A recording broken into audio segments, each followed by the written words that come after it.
Hello and welcome back everyone, we Weeb Online, and today I'm gonna continue the story What If Naruto Did Solo Leveling Part 4. If you enjoyed this video, please give it a big thumbs up, and to watch more videos like this, subscribe to my channel and turn that bell notification on so you never miss an upload. Now wasting no more time, let's begin. When the woman with purple hair appeared out of nowhere, Naruto wasn't sure what to think, but he was definitely taken aback. Anko led the Genins to Training Ground 44, also referred to as the Forest of Death, after making a terrible impression on them during her introduction. Naruto grimaced as he observed the location, which seemed awful with tall, crooked trees that seemed to be the ideal hiding places for all kinds of creatures or other Genin. In that forest, someone could pass away and nobody would ever know. The Forest of Death has a reason for its infamous moniker. The first exam was a boring, lame old written test, am I right? Don't worry, there's gonna be a lot more action this time around, Anko exclaimed with enthusiasm. Naruto was clearly more anxious at this point. His mind drifted to Gaara, whom he could not fairly battle with his current skills. It was clearly not going to end well to have a psychotic Jinchuriki wreaking havoc in a place like the Forest of Death, where he was essentially allowed to kill other Genin. In any case, Naruto would make every effort to keep the Jinchuriki at bay until he gained a great deal of strength. The actual choice to be made then arrived. Select one of the two demonstrated skills. Level 1 Enhanced Eyesight. Level 1 Iron Skin. Ever since he discovered that the system offered him unique benefits in addition to manually raising his stats, Naruto had been waiting for something similar to appear. Improved Vision, Iron Skin. Even from their names, I can infer their meaning. It appeared that enhanced sight meant a wider field of vision, which was somewhat helpful. For a short while, Iron Skin probably made him much more resilient. Both of them obviously used his MP, as they had nothing to do with chakra in the first place if he was gaining the skill right away. Given that he primarily used his fists to fight, Naruto was clearly leaning toward Iron Skin when he considered his options. When his own teammate, of all people, had a Sharingan, enhanced eyesight was useless, even within the team he was on. That being said, Naruto was still in need of additional information in order to make a decision that would actually work. Level 1 Enhanced Eyesight. Info: the user's comprehension of the surroundings is enhanced when the skill is activated. Both the user's overall perception of moving targets and the range of their eyesight are significantly enhanced. Okay, so the Sharingan is essentially a much weaker version of Sasuke's Kikai Genkai, based on what he's told me about it. Naruto pondered, analyzing the words displayed on the screen. Level 1 Iron Skin. Info: when the skill is used, the user's skin takes on the qualities of iron, increasing its durability and resistance to various types of damage. The thought of possessing both of these powers simultaneously had Naruto practically drooling. He quickly covered his mouth though when he noticed other Genin staring at him strangely. Though it was nice to think he could have both, the system had only offered him one choice, and when he considered his options, Naruto knew the answer. Go with Iron Skin. Pow. New skill acquired. Level 1 Iron Skin. Usage requires 10 MP and lasts for 1 minute, after which there is a 10-minute skill cooldown. The skill that most closely matched his present aptitudes and skill set was Iron Skin. Fighting opponents like Zenki, who possessed durability without the need for any kind of skill, would make having something like Iron Skill immensely helpful. He looked about him. In the near future, Iron Skin would be very helpful with the monsters encircling him. Anko was interrupted by someone else just as she was finishing her intimation speech and getting started on the instructions for the next exam. All right, can you just start the next exam already? The girl who said that aloud was met with swift neck swerves from Naruto and the assembled crowd. The Genin in question had short green hair and a tan complexion, giving her an exotic appearance. Anko gave a loud laugh. Then, with such speed that Naruto could hardly keep up, threw a kunai at Dazzling. The girl rolled her eyes in shock after catching the kunai with her bare hand. Anko appeared somewhat impressed, but she quickly toned down her expression. The second exam proctor folded her arms. Kids these days so impatient. Do you think I want to explain this much to y'all? Of course not. But someone has to lay down the ground rules, and that unfortunately has to be me. So, onto the rules of the second exam. The second stage of the Chunin exams was then explained, only informing Naruto that the tests appeared to require conflicts for some unknown reason. It seemed simple enough on its own that the mission's objective was to bring the Heaven and Earth scrolls into the center of the forest. But there was only one scroll available to each team. This implied that only half of the teams would advance to the third exam round, and in order to do so, you had to be competitive. There wasn't really a better strategy than to stay out of sight first. Anko held up a stack of documents.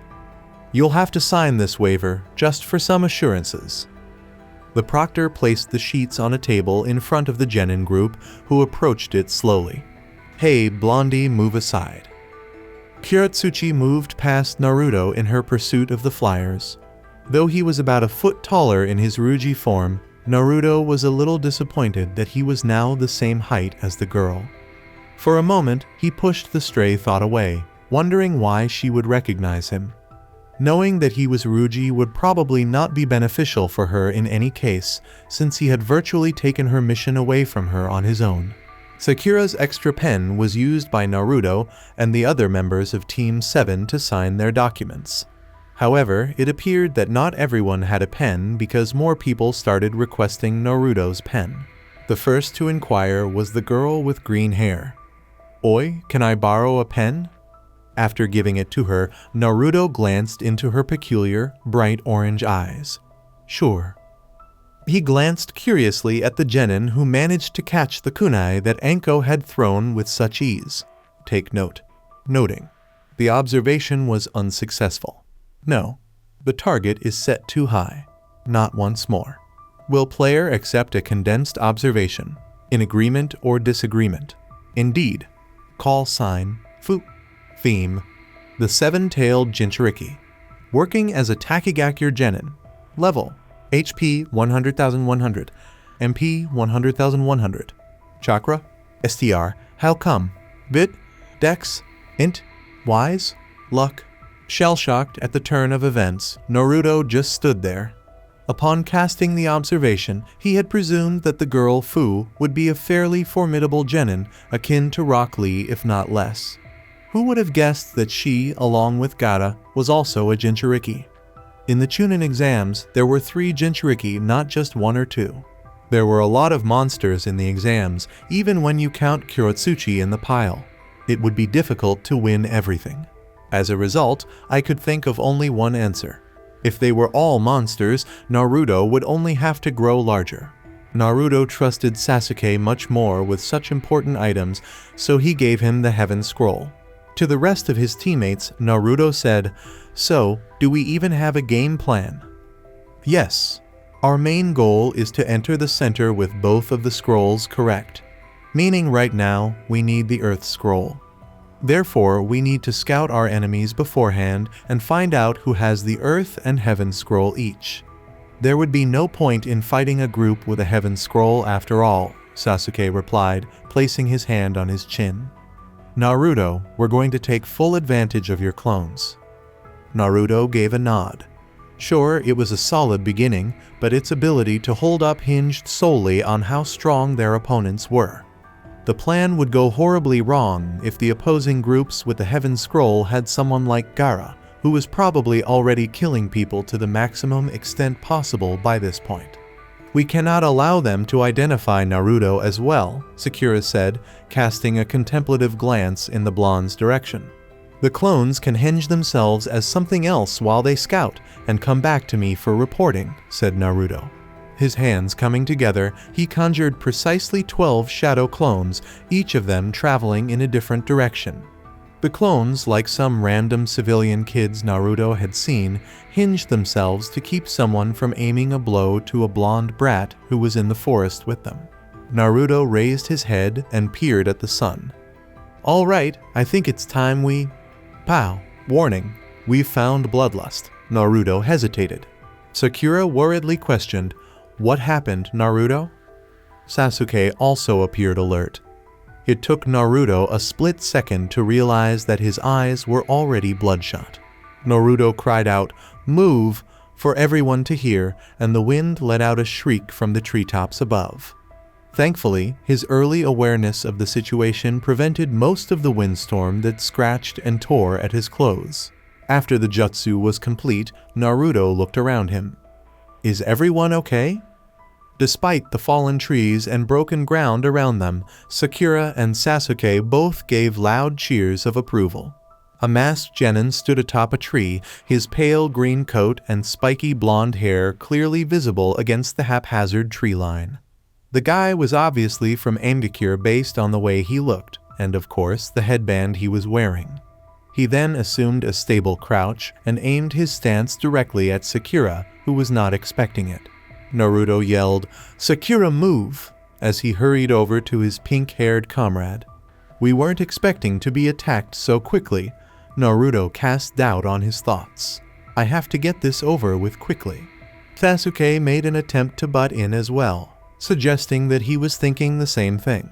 Sakura swiftly avoided the attempt on her life because of her quicker reflexes as a result of the terrible training Kakashi had given her.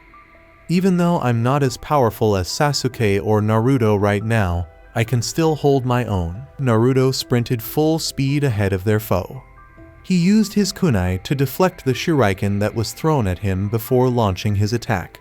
There were plenty of people who could defeat Naruto in a taijutsu duel, yet many others were unable to. Naruto feinted a hook kick to the face of the Aimgakure genin before he could even react appropriately. Then he used his other leg to latch onto the genin's heel and instantly bring him to the ground. It was a cheap, if ineffective, move, but that's what ninjas did. With his kunai, Naruto stabbed the opposing genin in the knee, causing him to erupt into water. Furious, Naruto cried out, "Damn it!" His pants were drenched, which only made matters worse. Sakura suppressed her anger, though she still looked angry. Well, we couldn't be the only ones who decided to use clones. At the very least, it's a good thing they weren't shadow clones. Naruto tried to think positively about the situation as a whole. Let's not dwell on this too much. We need to move as quickly as possible. It's possible our location has been revealed from all the ruckus, and we definitely don't want any more attention on us. We can find a place to set up a tent as well, Sasuke said, trying to get the group to return to the fray. Naruto, did the clones reveal anything? Not yet, apparently. That did not portend well or poorly. It indicated that there weren't many adversaries in the area, which decreased their chances of coming across a foe to vanquish and acquire an Earth Scroll. For approximately 20 more minutes, Team 7 walked, attempting to cover as much ground as they could in silence. That his clones had not yet vanished was beginning to become extremely unusual. You would have thought that by now, one of his dozen clones would have found someone anybody. Apart from the occasional large creature that appeared, the walk was uneventful. However, Sasuke threw a few fire jutsus at them, which quickly scared them away. Then it started. Pow! Warning. Severe lust for blood found. The blood in Naruto froze. Guys, there's... A blast of energy tore through the forest, sending Naruto and all nearby obstacles hurtling skyward, uprooting trees and shattering boulders into tiny pebbles with a single blast. He felt his body take off like a rag doll and land painfully on the grassy forest floor. With the ensuing momentum, he rolled and tumbled before coming to a stop at a tree that offered support and caused him to stop moving. Naruto got to his feet and looked around him, confused. He had to return to the rest of them. They had never encountered anything like what they were facing at that moment. There was an intense desire for blood that Naruto had never seen in his life radiating from that person. SSSSS. His gaze grew wide. A massive snake, about the width of a train, but not as long, was in front of him. It was terrifying to look at with its reptilian eyes and green, scaly skin. Naruto turned to face the reptile, swallowing. With a hiss that sent shivers down my spine, it lunged again, barely missing its target as Naruto leaped into the air and landed on its back. The blonde attempted to pierce the snake's skin with his kunai in an attempt to gain leverage, but the snake was nearly impervious to his blow, barely giving the blonde's attack any kind of scratch. The snake's tail did not want to expose itself so easily, so he ducked another blow from behind. Eventually, the blonde had to exit the snake's body completely. She could not manage to balance on its scaly, slick skin. His comrades were in increasing danger with each second that went by. He had to figure out a fast way to dispatch the snake, and he knew exactly what to do. Call forth Shadow Zabuza. Beside him, in a swirl of blackness, came the person in question, as stern as ever. Again? Naruto winced, anticipating that outcome. I know I'm relying on you a lot, but I seriously need to get rid of this wretched animal. Plus, I don't really need you, just the sword.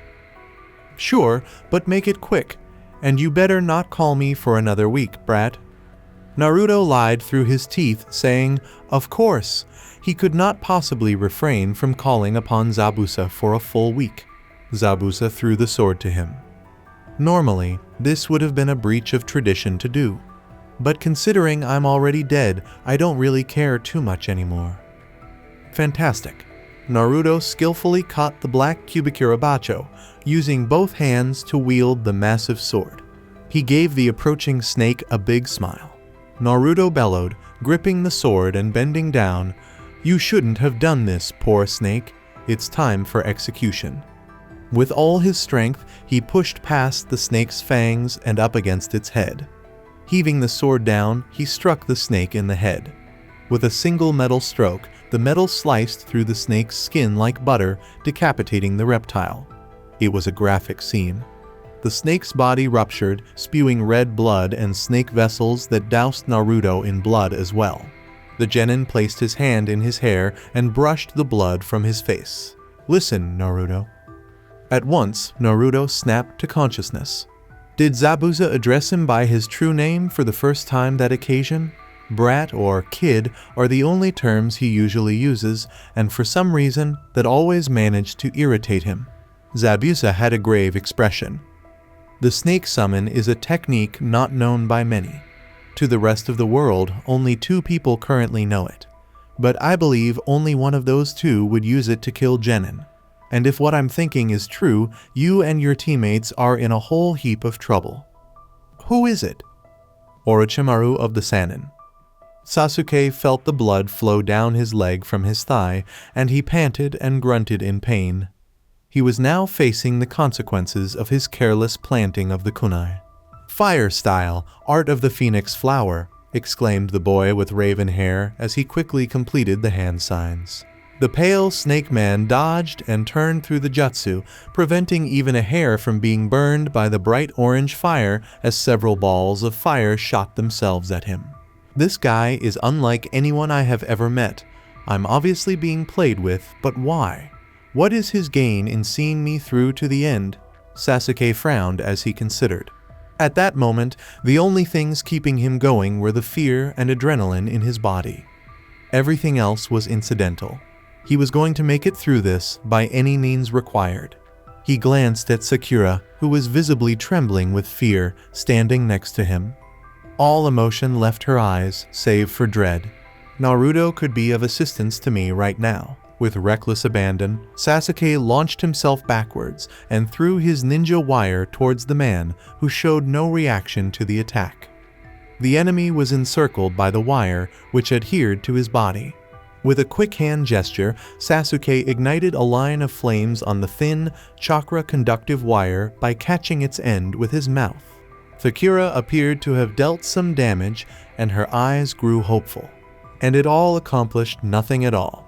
Now fully restored, the man stood motionless on the branch and grinned menacingly. "How come you're not a genin? What are you doing in the Chunin exams?" Sasuke muttered, attempting to buy as much time as he could. Sasuke wished he hadn't asked the question in the first place after hearing the man's response. "You, Sasuke-kun, I've come for you. Now, how about you reveal the ability you've been hiding? It would be a shame to let you die so easily," the man said in a low, condescending voice, full of sadness. Sasuke's blood began to boil with rage. but there was nothing he could do. With just a quick glance, the man in front of him could have caught Sasuke in that previous genjutsu and seemed unbreakable due to the way he tanked his jutsus. He was superior in every manner imaginable. He shut his eyes. The next time they opened, they had two tamo swirling around the pupil and were a scarlet-red color. The white man laughed.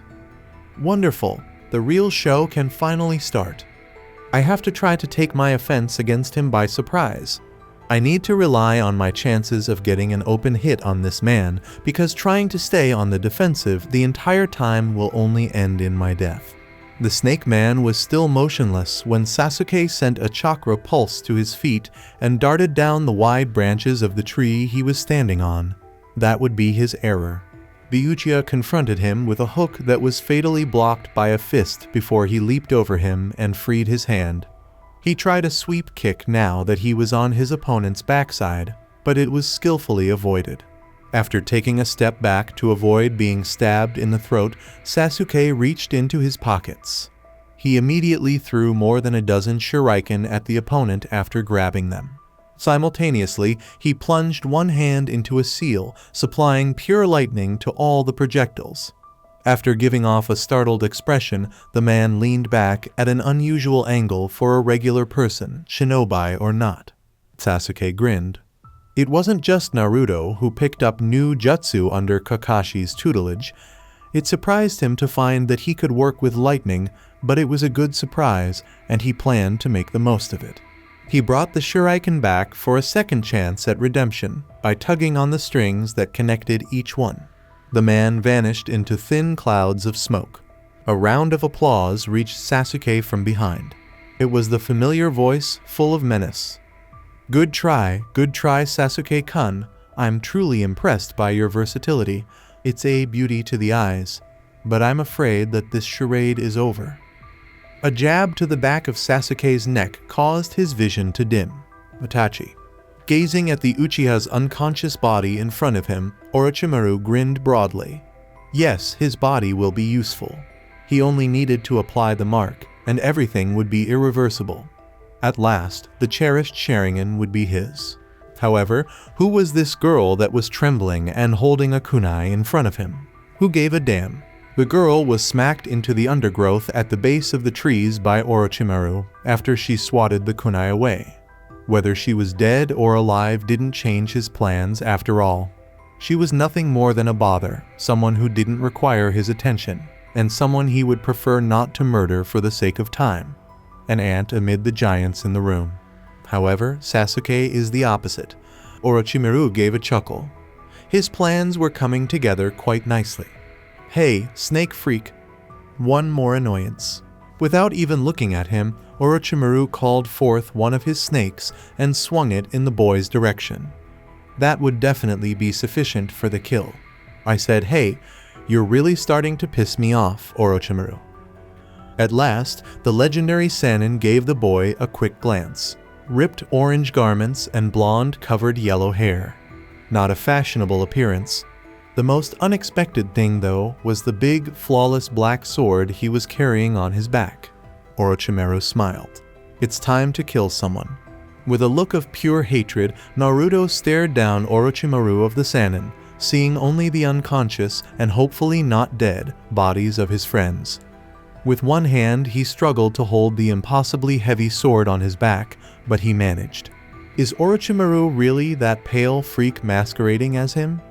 How in the world did nobody see that there was a problem with that guy? Naruto pondered. Oh my goodness, the Kyuubi brat has come already? I thought it would take longer to defeat the snake. Oh well. That sword, where have I seen it before? What is it exactly? It's not like any jutsu I've seen before, Orochimaru said slowly, his expression turning curious. It doesn't matter what kind of jutsu this is, Naruto declared, raising the sword to his face using both hands. I'm going to kill you either way. Even though it was phony bravado, he needed it. There was no way he could win, much less save his teammates, if he didn't believe he could. Naturally, Naruto wouldn't be insane either. They had read about the three Sannin during his academy days, so they knew he couldn't defeat one. but he could try to stall until assistance arrived or even try to flee with both of his allies. He had no other plans for now than to fight the human snake. With unexpected swiftness, Naruto bounded forward, causing Orochimaru's eyes to dilate slightly. He is nearly as quick as the Uchiha. Keek, let's watch his fighting style.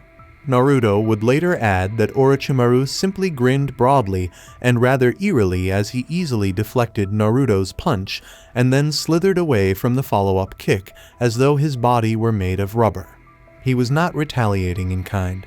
I'll make him regret it if he tries to play with me and underestimates me. Naruto clasped his hands together, thinking. Shadow Clone Jutsu. Clones of Naruto, each wielding a duplicate sword, surged in Orochimaru's direction, causing him to chuckle at the clones as they moved. He made a series of hand signals with his long, thin hands. Lightning Release, Great Lightning Dragon. Behind Orochimaru, a fierce lightning creature materialized, assuming the massive shape of an attacking dragon. With a crack of power, the construct dove at the startled clones with incredible speed. As a result of Orochimaru's prompt action, Naruto felt as though all of his clones had vanished from existence. Instead of charging in and losing right away, Naruto chose to study the situation and watch in silence. He was in a terrible place right now. Despite the intense battle going on around them, Sasuke and Sakura appeared to be completely absorbed in their own world, as Orochimaru stood protectively against them. In addition, Naruto was using up all of his MP trying to keep Shadow Zabuza active, even though she was nowhere to be found. The Shadow who said that fighting a Sannin was just pointless was cursed by Naruto. Before Zabuza passed away, he had forgotten what kind of man he was. Selfish, calculated, and cautious with their risks. Without his agreement with the miserable liar, Zabuza would undoubtedly still be alive and well today. Zabuza probably couldn't die in the shadow form any longer, but he didn't want to take the chance of facing Orochimaru. Throw Shadow Zabuza away. Naruto furiously pondered. In an instant, the legendary sword vanished from his grasp. The Sannin's eyes narrowed. I'm curious. Naruto glanced down at his MP bar. Sufficiently large. Although he was unsure of the MP regeneration rate, he was certain that it rose as he leveled up. It hurt so much to use skills when he was a lower level. He had to reflect. In the battles he had fought, his battle strategic skill, which had only increased in level as he went on to fight, was showing to be extremely important. He called forth more clones, allowing them to come in more slowly this time. The pale man did not move an inch at the sight of the clones circling him. He observed Naruto, who began to go through a variety of hand signals with a measuring gaze. Naruto shouted, "Water Release, Surging Sea," to his clones, who had also tried the same jutsu at that moment. Water shot out of the mouths of all the clones, aimed at Orochimaru with such force that it could have broken even the strongest men. It was the most water Naruto had ever been able to create. However, Naruto was aware that it would have no effect on the Sannin. Summoning Jutsu. A spiral of smoke flared around Orochimaru, and the water shot out of him. The smoke parted, revealing the tall man who was now perched atop a massive brown snake. Its yellow, narrowed eyes glared menacingly at him. With unexpected speed, the snake's coils uncurled, spinning in a broad circle and eliminating each of his clones individually. Naruto barely avoided the blow and leaped up onto a higher branch. He froze, realizing that Orochimaru had moved away from the enraged snake. He felt something cold and moving against his neck, and his eyes widened. Pow! Warning. Severe lust for blood found. You should flee for your own safety, the system says. The snake-like tongue of Orochimaru withdrew. You're interesting, aren't you? My container of the Kyuubi, having jutsus that I myself have never seen and control over elemental manipulation so early. Why haven't I heard of your progress yet? It's so exciting. At the last second, Naruto's weapon was swatted away as he spun his kunai in an attempt to stab the enemy behind him. Without delay, the blonde raised his hands and confronted his adversary directly. Going into action. Skill, Level 3 activated Uchiha Clan Taijutsu. Every minute, usage consumes 15 MP points. The user does not lose MP while using this skill for 1 minute. For a short while, Naruto and Orochimaru battled. With his eyes blindfolded, the seasoned shinobi could see his movements a mile away, and his movements were excruciatingly slow against them. He kept dodging and blocking, a smug smile on his opponent's face. Then he made a hit. A palm struck Naruto's stomach with frightening speed, sending him flying backwards at top speed. As he hit the rough bark of a tree, he felt his back lurch in pain. He spat out crimson blood and stared wide-eyed at the fluid. Shortly after, the blonde stood up, promising never to allow another surprise attack of that magnitude to occur. Then there was a brief tremble in the ground as Naruto felt his leg being grabbed by a hand that emerged from beneath the surface. When did he? In an instant, Naruto replaced with one of the many branches nearby, averting what otherwise might have been a sticky situation. He wiped the perspiration from his brow while monitoring his surroundings closely. The giant snake that had been summoned was no longer visible, and Orochimaru stood in the center of the clearing between the trees. It's so boring having to fight a moving target in such a large space. Why don't you come closer, Naruto-kun? I want to test you properly. Naruto gave in. He changed again and headed toward the Sannin, who gave a throaty laugh at the approaching genin. There was no denying that Naruto would perish if he did nothing. The Jinchuriki would vanish if he didn't limit himself against the man in front of him. With just one final trick left in his bag, Naruto had held off on using it up until now because he didn't think there would be a good chance to use it. But this was his last opportunity. Call forth Haku the Shadow. Naruto gave the order. Arms crossed, Orochimaru said. It's amusing to see a genin so brave. Secret technique, demonic mirroring ice crystals. Naruto grinned broadly as a dome of ice erupted around the two of them.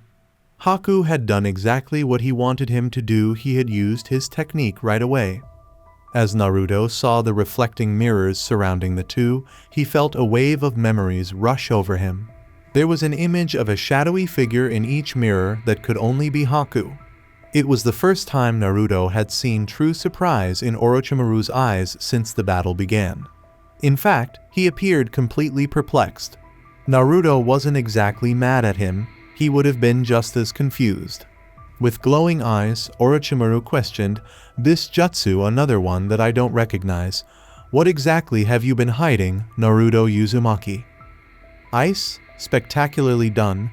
Such a feat would require discipline and concentration of the highest degree to accomplish, and I doubt you have the skill for that considering you hold the beast inside you. The voice from earlier, who exactly was that? Naruto was no longer concerned. Ignoring the many questions Orochimaru posed, he hurried forward. Orochimaru let out a sigh. There really is no point in. Haku struck Orochimaru in the jaw with such force that his face flinched in shock as he flew past the mirrors in a blur. Thankfully, even though the extraction had reduced his base stats, his already perfected jutsu continued to work at the same level of power. Following closely behind, Naruto attempted to jab at the opponent, but was unable to do so due to his superhuman reflexes. Shadow Clone Jutsu. The clones kept delaying Orochimaru, who dispatched them swiftly with well-honed blows. Haku hurled Senbin at the man, who deflected the projectiles with his bare hand, then studied them curiously from the safety of his mirrors. Orochimaru inquired, eyes observing him curiously, "You certainly can't use Senbin, can you?" "Whatever. It's time to get out of this. I'm wasting enough time as it is." One of Orochimaru's unbelievably long hands struck him hard in the side of his stomach, propelling Naruto to the side and toward the mirrors. The blonde flailed to stand, finally collapsing onto his back and clutching his hurting leg. The Sannin bowed his knees and then shot forward. In the process, he turned his arm back and used his fist to impale the ice dome. The building gave way instantly, shattering into a jumble of crystals and shards of ice. As Naruto attempted to crawl away, he watched in shock as sharp ice crystals fell downward. He was carried off by two dark arms that grabbed him. After meeting Shadow Haku's dark eyes, Naruto nodded in gratitude. "We can still try and stall until we get Sakura and Sasuke out of here, Naruto-san." Naruto was disappointed by Haku and grinned. "Who says I haven't already gotten them evacuated?" Haku had his teammates taken out by clones the instant before he called forth his ice mirrors. He had to give his technique credit for being able to contain a Sonin, even for a brief period of time. Hoku's usefulness was now ended. With his use of Zabuza as his sword and the activation of the Uchiha Taijutsu, his MP was also rapidly depleting. Throw Haku away. Naruto was by himself. Orochimaru made his way through the ice debris. "You've piqued my interest, Naruto-kun. I must admit, I had assumed the Uchiha would have been the strongest on your team, but I have been proven utterly wrong. Techniques that I've never seen before, speed and strength at a level far above what you currently should be at, and a cunning intelligence that kept you alive so far. Who would have thought the Kyuubi could have such an effect on its Jinchuriki?" Silently, Naruto guffawed. "I am this way because of the Kyuubi, is that right?" He bit his tongue to stop himself from correcting the man, even though he tried not to. Abruptly, the man's voice became hushed. The Sharingan would be wonderful to have. The vast amount of skills achieved with a single activation of that damned eye. Or at least that's what I thought. The Kyuubi is an infinite source of chakra at one's fingertips, and seeing just the effect on you. I can only imagine what I, Orochimaru of the Sonin, would reap. Why does he sound as though he could pilfer those skills or something? As Naruto felt his leg begin to heal at last, he thought incredulously. Orochimaru smiled. "And that's why I'll mark you." Anko examined the lifeless body of the woman wearing a beige shirt in front of him. The girl's smooth, toy-like face was hideous to the sight. It is Orochimaru time. She experienced a rush of adrenaline, terror, and a good measure of fiery rage. Anko gave her subordinate proctors a pale look when she told them, "Send a message to the third Hokage. I don't care what appointment or meeting he is in. This is of utmost importance. Tell him his student is here. I'll be going hunting." What allowed Orochimaru to enter, and why this particular moment? As Anko started running the facets she had not had in the previous year, she thought. She grabbed at the mark on her neck without thinking. If I don't get there sooner, I can bet he'll mark someone. However, that can't be the true reason he's here. That could just be a pastime he pursues in his spare time. Beneath the Chunin exams, there's more going on. More than the third Hokage, her mentor was the most cunning, vicious man she had ever met. Every action he took was motivated. With each passing second, Anko became more and more certain that the international Chunin exams were not as good as they seemed. She forced her muscles to contract more quickly, gritting her teeth. "Orochimaru, I'll kill you." "Mark? What in the world is he discussing?" Naruto pondered incoherently. Whatever it was, the sound was awful. Grasping his face, Orochimaru withdrew his skin. His true skin beneath appeared even more reptile-like and was even paler. His eyes were amber circles with a narrow slit, and a sinister smile appeared on his new visage. "It won't hurt too much," purred Orochimaru. The blonde's eyes widened as Orochimaru's head snapped back, neck stretching past their mutual space to snarl long, sharp teeth at the blonde's head. The pale neck encircled his body before he could even move, before the neck reached his neck.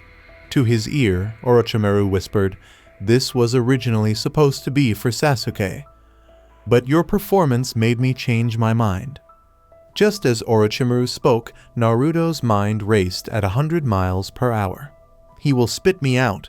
He will spit me out. He will spit me out." Orochimaru made a sudden move. Turn on Iron Skin, going into action.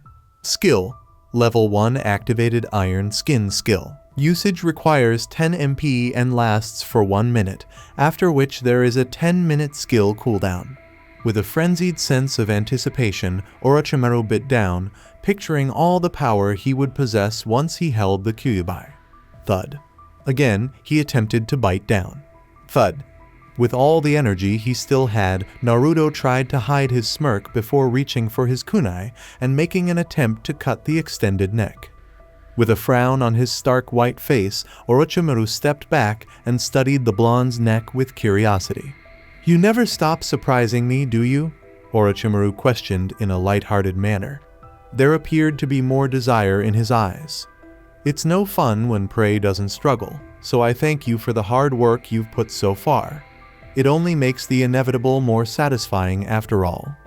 After getting up and cleaning the dirt from his clothes, Naruto said, "You're just an insane cannibal, aren't you?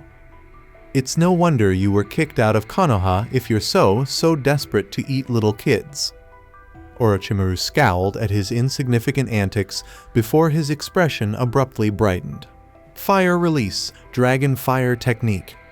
A pillar of fire shot straight past Naruto and toward the smiling dragon-shaped man. Orochimaru was on the spot where the fire was finally extinguished. Unfazed by the flames, Orochimaru mockingly remarked, "Oh, my dear student, didn't I tell you that you should never yell out a jutsu like that beforehand?" The proctor for the second exam, Anko, was crouching above Naruto on a tree branch. Naruto exclaimed, "Finally," to the woman, who gave him a startled look in return. "Why the hell is there no security in this place?" The woman with purple hair snorted and dismissed his legitimate worries without giving them a second thought. "Do you really want to argue about that when you have him right in front of you?" "All right, that makes sense. But my team and I came dangerously close to death multiple times." Orochimaru gave a generous wave. "Anko, you look as magnificent as ever. May I know the reason for your interruption?" Anko shrieked, gripping the kunai even more tightly. "Don't play the fool with me, Orochimaru. I know you're running around marking kids, and I'm gonna kill you before you get out of here alive," she chanted. "Marking kids? I haven't marked a single one, Anko." "You would do such a thing to accuse your beloved sensei?" replied Orochimaru. "Ask the child yourself." Anko glanced at Naruto, who just gave him a shrug. For how long was this genin able to withstand Orochimaru? "I have to leave this place as soon as possible." Naruto frowned as he considered. "We still have the Chunin exams to pass. Iron Skin is no longer active." Naruto turned to face the woman above him. "Hey, Proctor, can you automatically pass us considering we had to fight Orochimaru in the middle of the Chunin exams?" Anko gave him back an expression that could only be described as smoldering. A few more enigmatic characters wearing animal masks materialized behind Anko, crouching just as low. The Anbu. As he watched the small group battle the renowned shinobi, Naruto exclaimed in a frenzied manner, "Only a mere 5 to fend off Orochimaru of the Sonin," his eyes bulging with frustration. Anko flinched. "More is coming, brat." Placing a hand on his chin, Orochimaru pondered profoundly. "Should I face off all of you at once and kill 5 shinobi, or be generous and leave for now, letting you 5 survive? Is this really our option?" Shaken, Naruto thought. Not sure if Orochimaru would take their response seriously, the group remained silent. They would obviously want to say leave. Orochimaru faced away from them. "I'm feeling quite kind today. I now have a new objective." Orochimaru considered the blonde as he thought. "Naruto-kun, it's amazing how quickly you've improved. Continue to get stronger and better. I'll eventually receive all of your work." He vanished into a wind swirl. Naruto turned to face the other Jonin. "I'm going to leave now." "Is she gone?" stammered Sakura. The blonde forgot that Sakura hadn't noticed the Sonin in the absence of the mask. Naruto gave a nod. For the time being. Following his confrontation with Orochimaru, Naruto bolted for his comrades. It didn't take him long to locate his clones because they had followed instructions he had given them in advance. When he arrived, they were still unconscious, and Sasuke woke up shortly after. As they whispered, they were currently taking cover beneath an extraordinarily large tree. Sasuke's eyes narrowed. "How did you manage to get us away?" Naruto picked at the back of his skull. "I didn't really do much, to be honest. The crazy proctor lady came with some reinforcement and gave me time to escape. After staring into his eyes for a short while longer, Sasuke turned his head away. It's fine, I guess, but now we're at a severe disadvantage. Sakura inquired, What do you mean? Sasuke scowled. The others had more chances to find the scroll they needed and got the opportunity to scout beforehand. That man's interference left us scrambled right out the get-go. We need to focus back on our goal and the objective, the Earth Scroll. Sakura shifted her focus to Naruto. Naruto, have you got any information from your clones? Naruto gave a headshake. Not really. There's really only one clone active right now. The rest were dismantled while I fought earlier. Sasuke looked to the sky. It's turning dark. We should walk a bit to the east before we rest for a bit. We'll take turns staying up. I'll go first. Meanwhile, Naruto's clone disabled his henge as he made his way through the slowly darkening forest. I'm the only one alive so far, aren't I? The clone thought smugly. He noticed with an annoyed expression that he still referred to himself as a clone.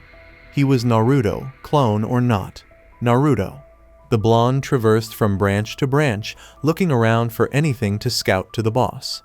He stopped right before he jumped from the high plateau of the treetops, before crouching downwards as saw something very, very peculiar. Naruto stuck his feet to the tree and began running downwards at a quiet pace, making sure he wouldn't be seen. The entire circle of forest had been cleared by what seemed to be a wide-ranged attack. Trees were thrown downwards and were completely blown out of their respective roots, showing just how powerful the attack should have been. Naruto, shocked, just crept further downwards. I shouldn't be scared, I'm just a clone. Naruto insisted to himself, feeling the sweat flow down his face. It doesn't matter if I disappear, right? I'm not alive. Just a clone. Just a bunch of chakra. Naruto made his way to the clearing, making sure to not make any noise as he walked with his shinobi sandals. Sneaking wasn't his specialty, but every shinobi had some experience in hiding around. That's what made them ninja. The darkness certainly helped, but the bright orange clothes definitely didn't either. Naruto cursed the original for not changing his clothes so far. A shinobi wearing such colorful clothes didn't make much sense. But blaming the original would be hypocritical. Naruto walked around, inspecting every inch of the ground for any clue for what happened. His eyes largened comically. Blood-red liquid pooled around his feet as he walked into a puddle of blood. Naruto looked at his foot in surprise before looking for the source of the blood. The clone shouldn't be scared. Naruto made his way by the length of blood before it eventually reached the eventual body that kept it going. Glasses, scrawny, and an aristocratic face. Naruto coldly noted the small cut in his gut, the cavity seemingly formed from a clean, single hit on the relatively untouched, remaining body of the boy. He knew this person. Yubuki, the teammate of Kuretsuchi. And he was alive. Naruto quickly clutched at the boy's face before shaking him to wake up. He first searched the boy's pockets for any scrolls which he could bring back to the boss. To his surprise, Naruto managed to find something. It was definitely a scroll, but he wasn't sure which one it was until he brought it out of the boy's vest. An Earth Scroll. The clone tried not to leap with joy as he found exactly what his boss needed. He once again smugly noted that he was the clone that survived the longest and managed to find the Earth Scroll. He dug the scroll deep into his jacket. Yubuki woke up after his meddlings. Damn, I shouldn't have woken him up. I'll just lie through whatever he says and escape afterwards. Maybe find out what tried to kill him. Kobe, why are you here? Yubuki whispered, his voice frantic. Naruto could see the look of pure terror in his face. Curiosity filled him as he wanted to know what happened. What made you like that, Ubu-oo, fellow genin? Naruto asked, messing up in the middle. Why you need to get out? Those monsters are fighting each other, Yubuki said, slowly crawling past Naruto. Yubuki's knees slowly went back to a functioning state as he went back on his legs, before he started walking away. They're over there if you want to see. I'm getting out of here. Naruto looked at where he pointed. He went through the assortment of bushes before he came to the site of what Ibuki was mentioning. Pow. Warning, we've found bloodlust. Gaara faced off against Fu. Jinchuriki versus Jinchuriki. He instantly tried to run away before a tendril of sand pierced through his body. By Naruto. Naruto woke with a gasp as he felt memories flood his mind. Those two, they were ahead of him in every way. He clenched his fists tightly. I need to get stronger. Day 2. Hastily pacing around the tent, Naruto's mind was buzzing with ideas all the time. The few that appeared to have some potential were filed away in his mind, but the majority were certifiably insane and almost certain to fail. They were significantly at a disadvantage. Naruto was certain that the other teams had discovered scrolls, even though Team 7 had still not discovered even one during the previous day. Finding a heaven scroll was something they had to do quickly, and things weren't going well at all. Sasuke appeared equally upset, staring at the floor while he sat and daydreamed. If Sakura's frown was any indication, it was one of frustration. Naruto was irritated as well, but not because of the task at hand. The whole clone experience from yesterday was incredibly illuminating and demonstrated the strength of his fellow Jinchuriki. Team 7 would be completely destroyed if they faced off against the two of them. Notwithstanding his best efforts to find a means of self-defense, Naruto was genuinely unable to refute that fact. He was persuaded of that by the sheer magnitude of power emanating from Fu and Gaara during that brief moment. That does not, however, imply that he was going to give up. It was best to avoid the two as much as possible for the time being. Sakura inquired, "What's our plan now?" With his fingers, Naruto spun the kunai. "We just need the Earth Scroll, and quickly. The longer we take, the higher the chance that we fail." Sasuke gave a snort. "We aren't on a good track so far. If we don't get it by today, it's more or less elimination for us. There's probably some teams already in the towers by now. It'll be harder and harder to find teams that also have an Earth Scroll specifically by then." Naruto agreed with a hum. "That means we need to go all out?" Sakura asked, fluttering her hair back as a gust of wind approached them. "What do you mean?" "We're going to need to split up." A level increase in Battle Strategics. LVL 5 is now Battle Strategics. That notification surprised Naruto. Rarely did that skill level up. Sakura appeared utterly appalled while Sasuke nodded. Sakura questioned angrily, her eyes scrunching up. "Split up? Split up? We almost died, Naruto. There's a crazy lady running around trying to kill Genin, and you want us to split up?" Naruto let out a sigh. "I don't think the crazy lady will be coming back. There's a lot of Jonin that came to protect us when they were notified about the intruder." He was sympathetic to her worries. However, he was eager to leave the forest as soon as possible, and it appeared that Sasuke shared his desire. All Sasuke did was cross his arms. "He's right, Sakura." The girl with pink hair just inhaled deeply before shutting and opening her eyes. "Are we all splitting up separately?" Naruto gave a headshake. "No. Sakura, you need to team up with Sasuke." Sasuke's eyes narrowed. "And you'll go alone? Aren't you being overconfident, Naruto?" "Overconfident?" Naruto asked once more. "No, but I know what I'm capable of. Sakura is more of a support shinobi, and she supports your abilities much better than mine." Sasuke paid him no mind at all. "How about I go by myself?" Naruto gave a shrug. "Like I said, me and Sakura won't be a good team by ourselves, and I have shadow clones." Naruto called forth a dozen clones with ease. "Scout the area, run as fast as possible. Immediately self-destruct if you find an enemy, and do not approach the target or let them see you outright," Naruto instructed his clones.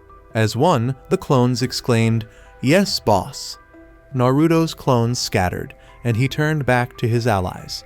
It was astounding to realize that he had inherited his shadow clones' memories when they vanished. It was something that Naruto should have realized the moment he used the jutsu, but he didn't notice it at first. It truly was, in his view, the primary benefit of the shadow clones. Naruto gave Sasuke a raised eyebrow. You still want to go by yourself? Persuasion gained a degree of strength. Level 4 is now Persuasion. How are my abilities today? Sasuke simply muttered to himself in frustration before meeting Naruto's eyes. We're taking the scroll, and you better find at least one scroll, Naruto. Let's meet back up at the center tower in a day. It's either you get a scroll and come to us, or we have the scroll. If we don't see you there. Naruto gave a resolute nod. Don't worry, I'll be there. Fakira's eyebrow shot upward. How can you be sure? 'Cause I don't have another option.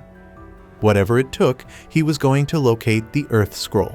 Naruto moved through the dense undergrowth of vegetation in the forest, stopping every few minutes to search for a good path.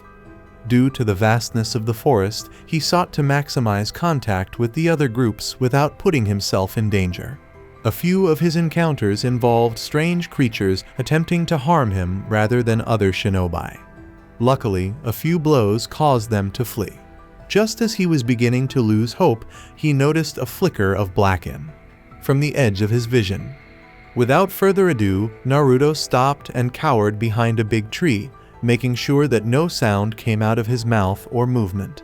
He cautiously climbed around the tree, trying to identify the figure. The figure appeared to be mumbling loudly, and based on the feminine tones of her body, it was obvious that she was female. I told him not to wander on his own. Naruto stopped. That voice was one he knew. He could see Kuratsuchi directly before him. He became aware that he had two options. Attack the girl immediately and take any scrolls she may be carrying, or try another approach. Though he wasn't sure if he could defeat her without using any of his shadows, he could fight her. Her level was far higher than his, though he couldn't recall her exact stats. Either way, he had to take action. His team's reputation was at stake. Naruto came to realize that she was not with her teammate. She was most likely searching for the boy with the spectacles at this moment because the last time Naruto had seen Ibuki, he was severely injured and bleeding. Naruto grinned. He moved from his hiding place. Hello? When Kuratsuchi heard someone else, her face lit up with panic. Her eyes quickly focused on Naruto, and she raised her hands in combat. The blonde raised his hands in a passive manner. I'm not here to fight. She spit angrily. Then what are you here for? Konoha Genin. Naruto winced a little at her overtly disgusting remarks. I'm Naruto. It's nice to meet you as well, although the weather is quite nice. As he caught the kunai that was flying toward his head, the genin noticed that his hand was moving on its own. Naruto felt a strange headache as he slowly pried the metal away from his eyes, which were just an inch away from each other. She's completely insane, wow. Setting aside the kunai, I'm here for a serious matter, even though the weather is quite nice. Your teammate Ibuki, I believe? I know where he is. Kuratsuchi tossed her black, cropped hair to one side. She listened to the blonde, her eyes narrowed with suspicion. Ibuki? You know where he is? How? Naruto spoke, basing his story on some truth, but not wanting to reveal that it was a shadow clone. I was patrolling the area for my team when I saw a person with glasses trying to run away. I came a little closer, and I realized it was the Iwa genin that I saw before, your teammate. He looked relatively injured, so I tried to come closer. Weirdly enough, once he saw me, he motioned continuously for me to leave the area, as if something really dangerous was after him, Naruto said. I really didn't want to risk my health or position, so I went back. I think I can route you to your teammate if you come with me. Kuratsuchi questioned. Why do you want to help another team? Though doubt still lingered in her eyes, Naruto could also see hope. She most likely had a strong desire to find out how her team was doing. Well, my teammates deserted me, Naruto said, his face contorted with embarrassment. They thought I was bringing them down and asked me to patrol the area before they went for the middle tower. We already had both the scrolls, so we were planning to get into one of the towers at midnight. They didn't feel it was safe before scouting, so they sent me. By the time I came back, they were long gone. Kurtasuchi's question was met with obvious sympathy, but it didn't stop her from asking, "Why can't you just enter the tower and say you're part of your team?" "Oh no," Naruto let out a loud sigh. "I tried, of course. The proctors said I needed both scrolls if I wanted to enter." Kurtasuchi said, her voice growing threatening at the end. "That really doesn't make sense, does it? But that feels like something Konoha would do. I guess I really don't have another choice. But be careful, if you try to backstab me or try anything behind my back, I won't be nice that time around." It wasn't particularly frightening to Naruto. Her acceptance so swiftly took him by surprise as well. In fact, he had already assumed that the entire scheme would fail. Perhaps she was genuinely sympathetic to the blonde after hearing about his teammates. He gave himself an inward shrug. Naruto exclaimed with joy, "All right, follow me." "Wait." Hearing the accusing tone in her voice, Naruto's heart skipped a beat. "How did you know Yubuki's name?" "Is that all?" With a quick thought, Naruto's heart rate returned to normal. He tilted his head. "I heard it." As a swarm of mosquitoes descended upon him, Sasuke felt his skin itch heavily. It was really time for him to leave. Sakura simply let out a sigh. "We've been walking for hours, Sasuke-kun. How long will it take for us to find someone?" With a click of his teeth, the Uchiha spoke. Was she this annoying all the time? Sasuke commanded, not turning around as he made a dash. "If you walk so slow, we'll never find someone. Follow me." Sasuke barely got a minute of running in before he realized something. There was an odor, a flavorful aroma, not a strong one. Food was being prepared by someone. Sakura trailed him, panting with fatigue. "Is Sasuke?" He covered her mouth with one hand and motioned for her to stop talking with a finger to his own. As he did so, Sakura became very red for some reason. Sasuke shook his head and moved forward slowly, hunching over a little to avoid making noise. He gestured for Sakura to follow as well, knowing that she would know when to remain silent. She fled immediately to hide, and for someone who had just graduated from the academy, she performed fairly well. He still remembered her from the bell test. As they approached, the sound of crackling fire could be heard. As he watched a boar being slowly roasted over a kind of campfire, Sasuke could feel his mouth water, but he pushed those thoughts from his mind. "I am the Uchiha clan's heir. As an avenger, I am." Sasuke scowled at his own desires as he thought. Still, he was unable to take his eyes off the food. However, he disregarded that. He stepped forward again and looked around him at once. Sakura exclaimed, "Sasuke," with excitement. "On the tree trunk, look, look." As Sakura gestured, Sasuke felt his gaze shift. 3 scrolls were lying on the tree trunk next to the food. His brain was instantly bombarded with warning signals telling him not to fall for the blatantly obvious bait. His eyes darted to the pink-haired girl behind him, whose bright eyes beamed with excitement. "Sakura, don't think about it. It's a trap," Sasuke said. "Oh, how did you know, Uchiha?" Sasuke snapped to attention at the sound of a different voice. His gaze settled on Hyuga Neji. Sasuke fixed his gaze on the boy's grating smirk and his pale white eyes. His eyes grew red as he called the fabled Sharingan into existence. White eyes were fixed on scarlet ones. Prior to the massacre, the Hyuga clan was well known as an adversary of the Uchiha. In Konoha, the Uchiha clan was widely regarded as the best before the incident. There was real hostility between the two clans during those times. Sasuke had heard several stories from his parents and brother by then, but he was obviously too young to fully comprehend the intensity of the rivalry. The Doujutsus belonged to their respective clans and were exclusive to their lineage. All people eventually had a question inside of them that they were too scared to ask. It was going to be answered for them by Sasuke. With reckless abandon, he raced towards the Hyuga, eager to erase that pathetic smile from his face as soon as possible. Imagine Sasuke's shock when a boy in a green suit, whom he was certain to recognize, caught his punch instead of Neji. Even though Lee had a firm hold, Sasuke tore his hands free. Lee bowed. "Sasuke-san, it's unfortunate we met so early on." Sasuke growled fiercely, making sure Sakura was still behind him. "And why is that?" "Because I wanted to defeat you in the finals, but once this fight is over, I'm afraid you will be down one scroll." When Sasuke felt for the scroll in his back pocket and found that the paper was securely fastened there, a brief moment of relief filled him. Sake wasn't sure how upset he would have become if it had somehow escaped him while he wasn't looking.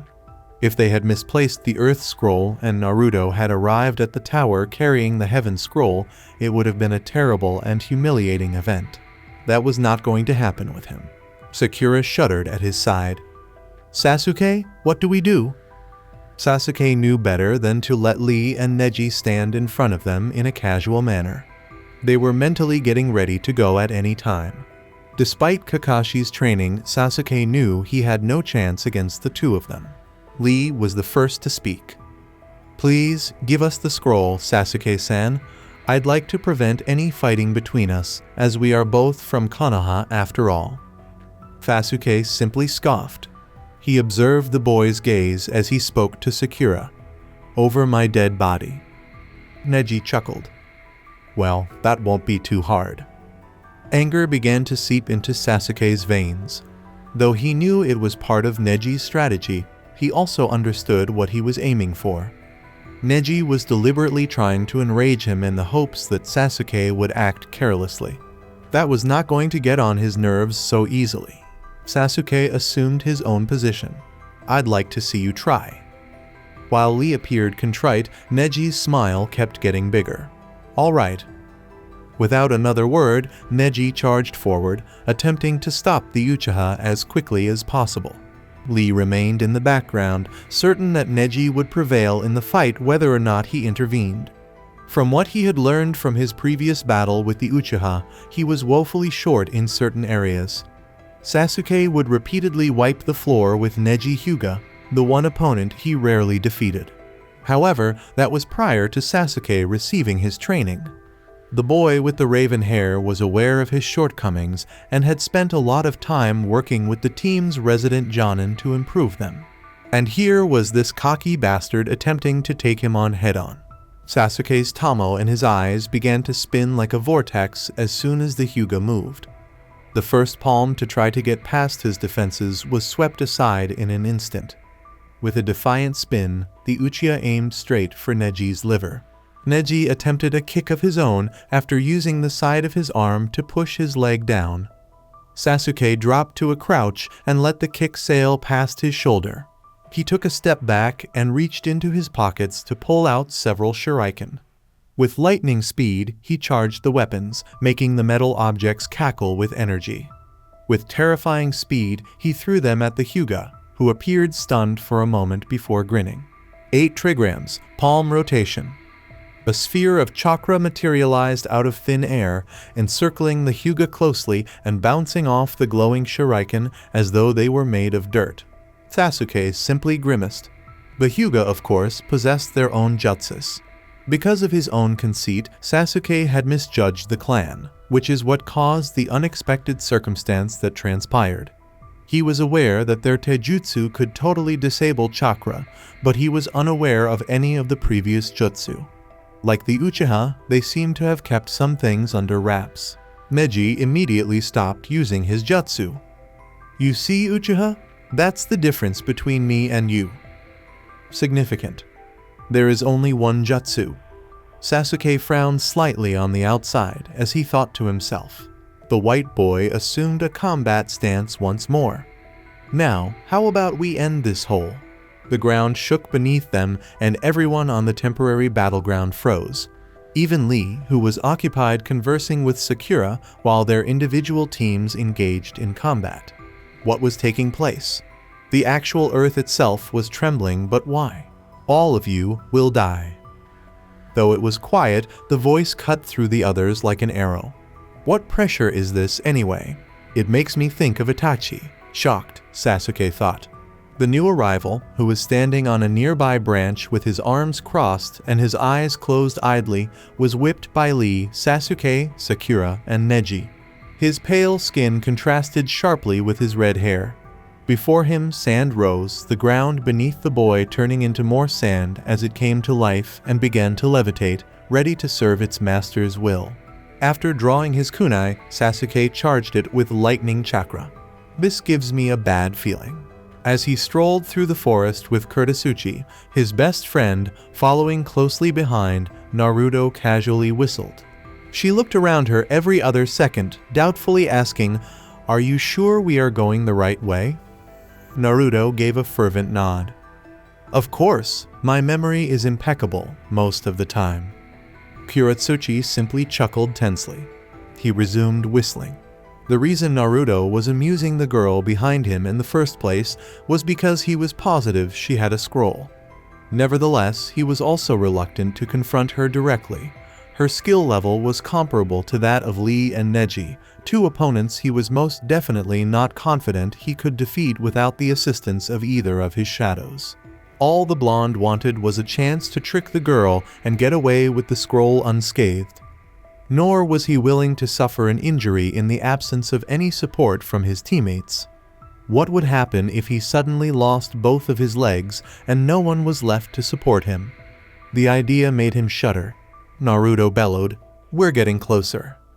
With her eyes darting everywhere, Kurotsuchi asked, "SHH, what happens if someone hears you?"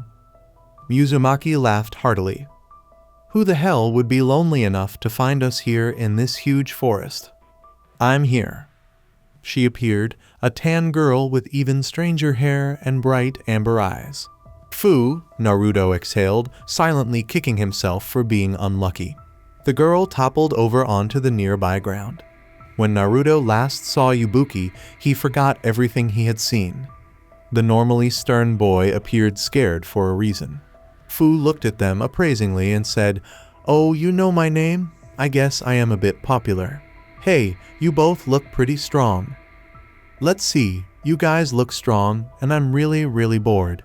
This whole situation is begging for a fight, right?" Naruto gulped, seeing the chakra emerge from Fu's flesh. Once again, it was just Jinchuriki against Jinchuriki, but this time, he was one of them. With no idea what to do, Naruto just stood there while Fu inched his way forward. He turned to face Kurotsuchi, who was examining the person in front of them with her own posture, a serious expression on her face. He really didn't want to fight a Jinchuriki on the one hand. Moreover, he was genuinely at a loss for what to do. Though he wasn't exactly sure he could outrun the girl whose level was too high for him to even observe, he could always try to wing it and run the hell away. Mostly as a result of his reactions becoming apparent, Naruto adopted his own position. Fu then took off running. Before he could even comprehend what was happening, a fist was impaled into his stomach. The force of the blow caused Naruto to instantly lurch, his eyes bulging with surprise. With the force of a cannonball, the blonde blasted backward into a few bushes, which did little to decelerate his impact. Pow! A level increase in dexterity. Many thanks, savagely, Naruto thought to himself. With a groan, he got to his feet, his regeneration activating once more to tend to his wounds. That was one useful thing that the Kyuubi could be used for. Reluctant to let Kurotsuchi try to defeat Fu on her own, Naruto dashed back into the fray. Kurotsuchi cried, "Earth release, ground spikes." A quick trail of spikes shot out of the ground in the direction of the opposing Jinchuriki, who grinned and crossed her arms. "Wow, those look really pretty." A few hand signs later, a burst of wind shot out of her mouth, destroying the incoming attack squarely. Lava release, swarming ash cloud. With amusement, the green-haired girl watched as a cloud of ash flew towards her. Kurotsuchi frowned at her looks and then curled her lips upward. She spoke after a few seals of the hands. "Solidify." Fu felt the gray patch of ash instantly solidify, immobilizing her for a moment. Naruto could observe in wonder. Is Kurotsuchi genuinely triumphant? It had to be said, of course. Fu flexed her arms without blinking, shattering the hardened ash that clung to her upper body. And with that, she extended her arms. Ah, that was so cool. I never heard of anyone having lava release though. It seems I can finally have some fun after the fight with the red-haired brat from before. He was really strong. She is discussing Gaara. Naruto became aware. With a shout, Naruto questioned, "Who was stronger? You or the red-haired brat?" With her head cocked to the side, Fu peered past Kuretsuchi's form at him. "Oh, you're still conscious? Huh? Well, for your question, I think I'm stronger. He has a lot of raw power, but the boy doesn't really have control over his ta." Naruto's eyebrow went up. Over his what? After giving her head a scratch, Fu winked. "Sorry, I can't really tell you. It's top secret." She was genuinely unaware that Naruto was a Jinchuriki as well, possessing a tail-bearing creature within his body. In an attempt to outwit Fu, Naruto simply tried to delay his attack for as long as possible. "If I may ask, why are you alone? Shouldn't you have your teammates with you?" He asked Fu more questions, like an old friend, and Kuretsuchi looked at him incredulously. Fu's expression darkened a little. "My teammates don't really want to indulge in my tendencies. I can do what I want as long as I get the scrolls." Naruto realized that asking such a personal question was a grave mistake. That look was one he recognized as a fellow Jinchuriki, the glaring expression of loneliness. Fu complained, "Enough questions, it's getting boring. Let's get back to the fighting. Before we do though, what are your names?" "Kuretsuchi." "Naruto Uzumaki." Fu went through several hand signs a moment later. Then, without uttering a word, webs shot from her mouth, dispersing as they searched for some adversaries. They were directly in front of them, like a spider's web, and the many narrow white lines were surprisingly fast. Though Naruto was unaware of the jutsu's abilities, it was best to take no chances. Water release, surging sea. He called forth a water wave that broke the webs and stopped them from going any farther. Kuretsuchi gave him a grateful glance before turning her attention back to the adversary. Fu stood idly and clapped. "Oh, that was a cool jutsu. I've always really liked water jutsus, but was too lazy to learn them." "It's okay, I didn't really ask," Naruto thought, his face full of irritation. "What are Sakura and Sasuke doing, I wonder? Probably not as dangerous to life as this, huh?" Another strand of sand flew past him, missing him by an inch, and Sasuke tried not to cry out. Sasuke, Lee, and Neji shared the same objective by now. After defeating the Suna Shinobi, resume your combat. It looked difficult from what they could see so far though. At first, Neji had laughed at the sight of the red-haired genin standing so motionless on the tree branch. That is, until he opened his eyes. He could have easily avoided the sand, but he couldn't ignore his opponent's obvious intent to kill. He suspected he was capable of far more than simply tossing around that tiny bit of sand. If the unusually large amount of sand traveling at lightning speed in his direction indicated anything, Sasuke could tell that the Hyuga was the intended target. Neji started to spin his body in a circle, not seeming overly concerned.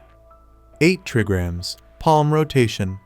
The method worked well to deflect Gaara's blow as the sand bounced off the chakra igloo. Though he could have just jumped down, Gaara stepped onto a constructed hand of sand, and it carried him gently down to the earth. Idly, Sasuke recalled Naruto warning him to keep an eye out for the boy in front of him. He just assumed at the time that the dobe was overestimating people or being overly afraid, but that was something the previous Naruto would do. When it came to estimating people's abilities, the new Naruto was remarkably accurate, a skill that the blonde seemed to come naturally to. It dawned on him that his teammate was absolutely correct. It was as though he had total control over the sand, using it carelessly without using any jutsu. Similar to a sand god who came back to life as a person. However, the score remained 3-1. And Sasuke grinned, thinking that Gaara was most definitely a human, and there had to be a leader. "Listen, we need to team up to defeat this guy, or else we all are going to die here," Sasuke shouted. We need a plan before we try and tackle him. Trust me, he's a lot different." Neji scoffed once more. "Do what you want, Uchiha. I'm not going to resort to teaming up with other shinobi to beat one person." Between standing up for his friend and the one who genuinely made sense, Lee appeared conflicted. Sasuke simply shook his head, exasperated. "Oh, Hyuga." Even though Sasuke's internal feelings were the exact opposite, he asked calmly, "Lee, we need to team up. You understand that, don't you?" Lee gave a nod. "I understand, Sasuke-san." At least one intelligent person on that team, Sasuke felt relieved. In relation to that, where was their third teammate? Before he could ask, a second tentacle of sand shot into his path, causing Sasuke's eyes to dart as he narrowly avoided it this time. The Uchiha was relieved that he had told Sakura to leave already. There were no ifs or buts about it. If she had been in the fight, she would have died already at this rate. Sakura was still far below the other members of the team. He had no time to consider that though. 3 distinct sand clouds approached each of them, traveling at will to seek out each of the genin. Gaara did nothing more than watch his creations continue to eat away at the surroundings. The sand swept down onto the area Sasuke had been in, and he dodged backwards before the entity started to move forward once more. This time, as the sandstorm tore the branch he was on to smithereens, he leaped upwards onto it and then immediately onto another. Sasuke flinched when he realized how strong the jutsu was.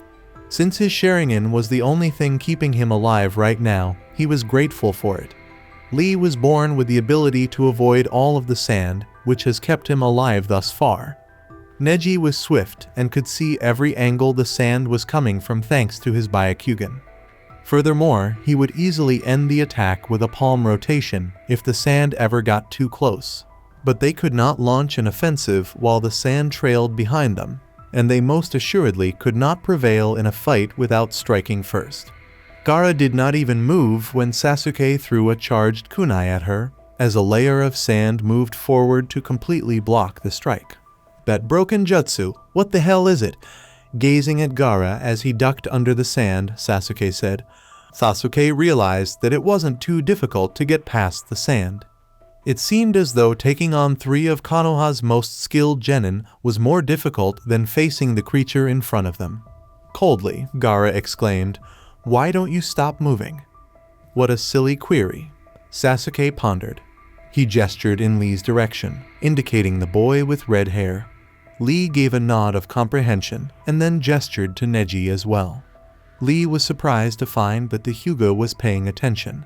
Either that, or he simply respected Lee far more than he usually did for everyone else, was beginning to realize the seriousness of the situation, that is, facing off against a genin who could mind control sand. Sasuke was pretty sure it wasn't the latter. Neji led the way, followed closely by Lee and Sasuke. They ran at full speed, but Sasuke could see how quickly the taijutsu expert was becoming less fast as Lee attempted to catch up to the others. Konoha's prodigies facing the Suna monster. A thick layer of sand shot forward, intending to drown the swarming shinobi within the sand. Neji would not allow that to occur. 8 trigrams, palm rotation. The sand was totally immobilized by the chakra dome, allowing Lee and Sasuke to carry on with their ordeal. Reaching into his pocket, the Uchiha produced another kunai, but this time he did not throw it. Lee spun a kunai in his hand and did the same. Gaara should have been startled by the 2 running toward him at high speed, but he didn't appear to be. More sand began to appear, but Sasuke gritted his teeth and continued to push through. His skin developed cuts and bruises, but he couldn't bother stopping for something so little, could he? Lee was in the same way, the sand slowly tearing away from his green jumpsuit as it scratched at it. No matter how much suffering they endured, it made no difference. They are capable of doing this. When Naruto saw Fu move, he felt his eyes dart all over the place. She was simply moving too quickly. The girl with mint hair had incredible strength, far surpassing Naruto's physical prowess. She must have trained extensively, as Naruto questioned given her lack of muscle. Or perhaps she was a Jinchuriki with far more experience. Fu was not willing to be touched, so Kiritsuchi could hardly keep up as she darted everywhere. This was a pointless endeavor. She eventually took the first blow.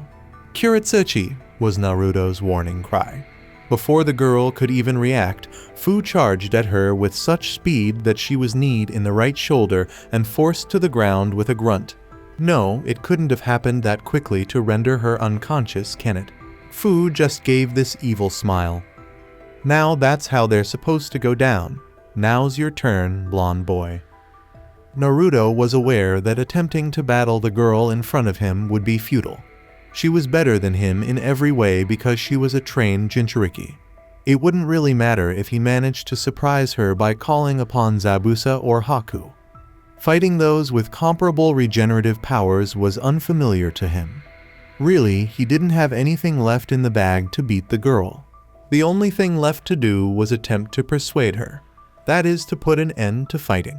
Naruto questioned sharply, "Fu, you're a Jinchuriki, aren't you?" For the first time, Fu appeared utterly stunned. Inside, Naruto gave himself an inward nod. Everything is proceeding according to plan. To start shocking her right away, ask a hook question first, then move on to the secondary topic. Fu looked at him in surprise and said, "How did you know?" "Due to the fact that I observed you." Dry-eyed, Naruto thought. Naruto began with a dramatic, "Trust me. I can recognize that look of loneliness anywhere. You're not the only Jinchuriki in the exams, Fu." Fu moved in his direction. "Wait, does that mean you're a Jinchuriki as well?" Naruto said, genuinely curious for once. "Of course, how else would I know? I host the Nine Tails, how about you?" Try asking her questions that compel her to answer. With excitement in her eyes, Fu exclaimed, "I host Chobai, the Seven Tails. I guess this fight is going to prove which tailed beast is stronger, huh?" "Not at all, not at all, not at all." Naruto calmed himself down by inhaling deeply. "Look, Fu, I really don't want to fight you. I'm sure you know how it is for us. My early life wasn't so pleasant. I had no friends, and everyone, they were scared of me. A little kid. For something he wasn't responsible for. In their eyes, I was the Nine Tails. Even now, I have no friends." Although that was untrue, it served the interests of the conflict. Fu nodded bitterly after her battle-ready expression appeared to lessen. "I can relate. The villagers were scared of me, and the rest of the shinobi teams respected me for my strength, but nothing else. Even my own teammates, they barely talk to me. I can see the fear in their eyes every time I even come near them." Naruto grinned broadly. "See? They don't see us as humans, Fu. If we begin to fight amongst ourselves, how the hell will we ever live as regular shinobi in our villages? Please, it's embarrassing to say this, but be my friend. Let's change everyone's perspective on Jinchuriki together." Fu came to a momentary halt. "How in the hell? Does she have tears in her eyes?" Fu questioned, sounding perplexed. "Friend? You want to be my friend?" "Why?" "I think you're interesting. You're really cute and I see an awesome friend in you," replied Naruto. "That, and I'm going to get hurt just like our resident princess you knocked out if I don't." With a broad smile, Fu's cheeks turned slightly pink. "Then of course I'll be your friend." A sigh of relief left Naruto. He was not going to wander around wondering how the hell that even worked, even though he had no idea. Naruto approached Kiritsuchi's unconscious body slowly and said, "Then can we stop the fighting? Friends don't really knock each other out, hee hee. I'm sure Kiritsuchi here would want to be your friend as well." Fu gave her head a scratch. "I guess." Pow. Persuasion gained a degree of strength. Level 5 is now Persuasion. For once, not shocking. The system is amazed at your persuasive display. Naruto gave a sly smile. "Regards." Pow. Skill, you're becoming more persuasive. Talk no Jutsu is now the new Persuasion. New talent accomplished. Level 1 Talk no Jutsu. All Naruto did was shrug. Really, he had no idea what that meant, but if it helped him, he could live with it. He turned to face Fu, who was still grinning broadly and was off on her own, blowing a whistle. Exasperated, he shook his head, wondering if he was the only normal Jinchuriki.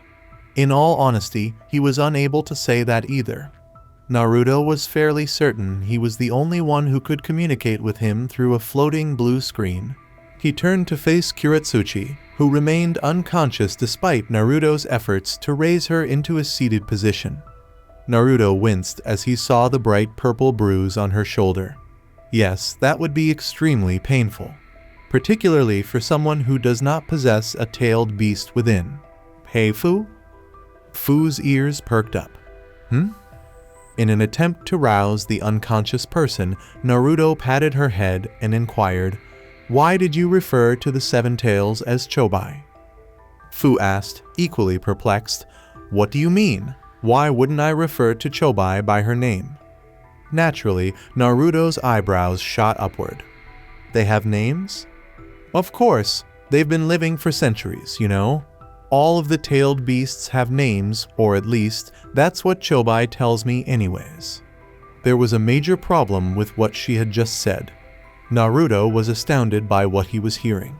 Wait, you talk with the Sev Chobai. Fu casually shrugged. Well, yeah, Chobai is pretty cool, most of the time anyways. It's annoying when she doesn't give me chakra or ignores me though. Do you get chakra from it? Wondering what the hell the tailed beast in his head was doing, Naruto thought incredulously. His luck must have been very bad, huh? Naruto tried his weakest water jutsu technique to wake Kuretsuchi, who woke up sputtering and spitting water while forcing negative thoughts from his mind.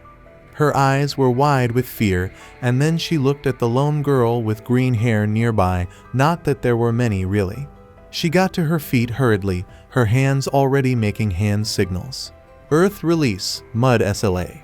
Midway through the jutsu, Naruto tore into her hands, tearing apart her fingers. Kuretsuchi growled, What are you doing?" with a loud voice. Naruto continued to grip her hands.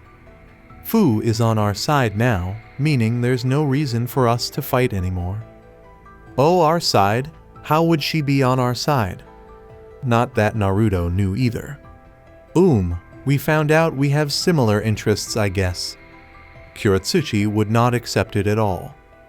How could she suddenly become so friendly after she tried to kill us? Fu shot back at the charge. Hey, if I wanted to kill you, you wouldn't have been unconscious. In fact, you wouldn't be walking right now. Ignoring Fu's remarks, Naruto stated bluntly, "That is a fair objection. But everyone changes, Kuretsuchi. It would do well if you would learn that as soon as possible. Now, where were we?" Kuretsuchi gave a disbelieving huff. "Finding my teammate." "Oh, right. Before I forget to ask, where exactly is your third teammate?" "He's probably already at the tower with a heaven scroll. We all split up the first day itself to cover as much ground as possible," Kuretsuchi remarked, just before her eyes grew wide. Her hands went straight to her back pocket, the one that held her scroll. When she saw that it was still there, her face relaxed in relief. None of that was lost on Naruto. "Relax, Kuro-san. Do you really think I would be as cheap as to steal someone's scroll while they were unconscious?" Don't you dare call me that," Kuretsuchi stammered, unable to believe what he was hearing. "Why not, Kuro-san?" jokingly questioned Naruto. "Someone of my stature shouldn't be deemed with such a silly name." "Yes, that makes sense. After all, she's practically royalty in Iwa." "Kuretsuchi." A fresh voice emerged from the clearing. Kuretsuchi appeared to instantly recognize the voice. "Yubuki. It appears that we have located her teammate. Happy it's over, Kami." The previous boy moved through the crowd, staring at Kuretsuchi as he hobbled toward her. "You won't believe what happened to me. The monsters, they were fighting, and..." He gradually turned to face Fu. Upon hearing the terrified cry that followed, Naruto closed his ears in irritation. "All right, it's time for me to leave, I guess. I hope I see you guys in the next round of the Chunin exams." Naruto turned around and gave a peace sign. Just before he left, Kuratsuchi plucked up the courage to say something. "Wait." He came to an end. Kuratsuchi trembled and said, Thank you, Naruto-san. For helping me find Yubuki, I mean." Naruto smiled. "No problem. It's the least I could do after what happened in the entrance exam." Shortly after, the blonde walked out, determined not to waste any more time. Kuratsuchi simply pondered his words, not quite grasping his exact meaning. "The admission test? I met him there once when..." Naruto was interrupted again just a minute into his sprint across the forest floor. He let out another sigh, wishing only that the presence he felt behind him wasn't hostile. "Ryo!" Fu exclaimed in greeting. Naruto gave a blink. He'd completely lost track of her. He asked directly, "Why are you following me?" Fu scowled. "Aren't friends supposed to hang out with each other? Plus, you kind of left me back there without any other option." Naruto let out a sigh. That was somewhat accurate. His sensei would have taken advantage of Fu's weakness and promptly disposed of it. He wasn't a cruel enough person to do that. In any case, what exactly was wrong with having a second friend? "All right, but I'm going back to my teammates right now," Naruto replied. Fu's excitement filled her eyes. "Oh, cool. I'll come with you." "How come?" "All right," said Naruto. He started to run toward the final location he and the other members of Team 7 had gathered. Fu asked, "How do you know where your teammates are?" "I'm not sure exactly. For now, I'm retracing my steps back to where we gathered before, my shadow clones." A wave of memories washed over Naruto, stopping his train of thought and replacing it for a moment with the memory of a clone. When Sasuke struck Team Guy and Gaara, things didn't turn out well. He faced Fu, almost in a robotic manner. "I know where my teammates are." "Really?" An intense flash came into Naruto's eyes. "How about we meet the other Jinchuriki in this exam again?" When sand struck his right shoulder, Sasuke gave a painful grunt, but he didn't back down. They could actually try to land a hit after the Hyuga thwarted Gaara's final attempt. Sasuke leaped into the air and brought his leg down to Gaara's head, while Lee punched Gaara in the stomach with his fist. To put it mildly, I was really satisfied with the outcome. The barrage of blows forced Gaara outside, and she immediately started coughing up blood. However, the Genins did not end there. After a furious dodge, the red-haired boy lost his balance, and Lee leaped forward off one foot. Sasuke seized the moment, barely missing an object in the sand with a last-minute twist of his body, and wrapped his arm around Gaara's neck. "You cannot go from me, Neji!" exclaimed Sasuke. There was already the Hyuga. The red-haired boy was attacked by palm after palm, and as Neji used his clan's most infamous move, a look of pain filled his face. 8 trigram, 2 palms. Gaara took 2 well-placed blows to the back, stumbling and straining to remain upright. 4 palms. 8 palms. 16 palms. 32 palms. 64 palms. Sasuke was amazed to see how the ability totally stopped Gaara from responding, and Neji stopped attacking even though he was still upright. Was that something like a smirk? "It's futile, I've blocked all of your chakra points. The nerve of you trying to fight me of all people so randomly. I'll admit, you're very strong, but there's a difference between strength and technique, and for that difference you've lost." In the midst of a fight, why is he giving a speech? Sasuke wondered, astonished. He was correct though. Gaara's sheer strength compensated for his lack of apparent sharpness among the group. Now though, he was lost. With the main threat no longer present, Sasuke was at a loss for what to do. Sakura had most likely left a long time ago, or perhaps she had been waiting for him to do the same. Since time was running out, it would have been best to retreat as quickly as possible, reassemble with Sakura, and try again for a scroll. He was about to act in that manner when there was another noise in the forest. Ha. With a backward motion, Sasuke struck the motionless Suna Genin with his head. Neji gave a sneer. "Why are you laughing?" Without another word, Gaara got to her feet. By some nonsensical means, all the bruises on his face and body had healed completely. The gourd on his back burst open, letting loose sand spread across the pale skin of the boy. Sand fragments dropped to the ground, and a maniacal smile appeared on his face, because Mother is amused. If not for the overwhelming terror emanating from the boy's body, Neji's expression of shock would have been hilarious. Gaara fixed her gaze on something else. When Sasuke followed his sight, he discovered blood. With a manic question, Gaara said, "You've made me bleed?" The insane expression in his eyes was even more noticeable when he began to laugh once more. This child isn't human. With a grimace, Sasuke thought as he held a kunai. The energy was unlike anything he had experienced previously. Even though Sakura and he were dealing with a much stronger woman, the intense bloodlust he was experiencing at the moment was far greater than her pressure. The chakra that was seeping into the cozy forest air almost seemed tangible. Unexpectedly, Neji was hit by a sandstorm from the side that moved too quickly for him to avoid, not even with his Byakugan. After the impact, Neji flew sideways, but luckily managed to right himself while in the air.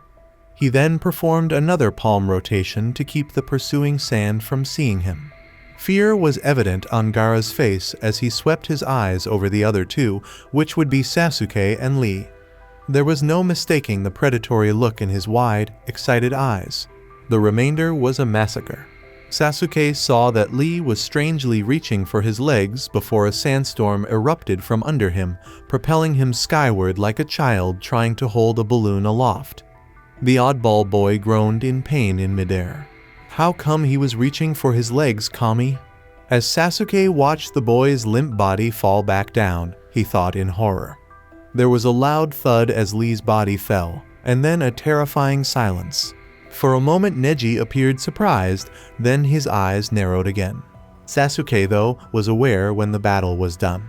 They really had no chance against the bloodthirsty boy in front of them without Lee, their primary attacker. But they were stuck with no choice. They had no choice but to fight or run, and there was very little chance of escape from the maniac who controlled the sand.